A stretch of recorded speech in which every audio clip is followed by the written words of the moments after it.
The issues to be tackled immediately were social ones. In 1979, about 900,000 children had been in full-time education, spread amongst 2,500 primary and a mere 177 secondary schools.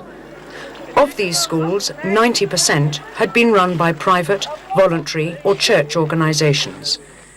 The aim of the independent government was to provide free primary education to every child at a school within 5 kilometres of home, and a secondary school within 11 kilometres of home. Schools were built through self-help schemes, assisted by government and local authorities. By 1985, nearly 4,500 new schools had been built, and the number of children attending them had more than doubled to 2 million. By 1989, the figures had increased to 3 million.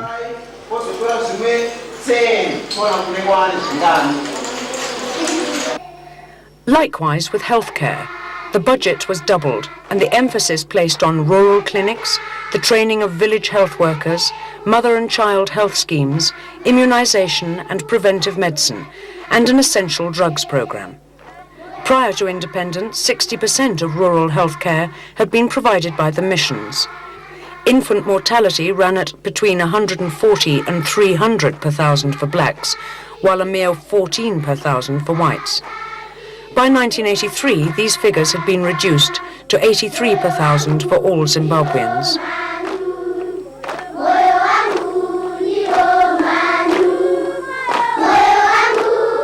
Under the Lancaster House Agreement, farms could be acquired on a willing seller, willing buyer basis, and were to be resettled by peasant farmers from the overcrowded and badly degraded communal lands.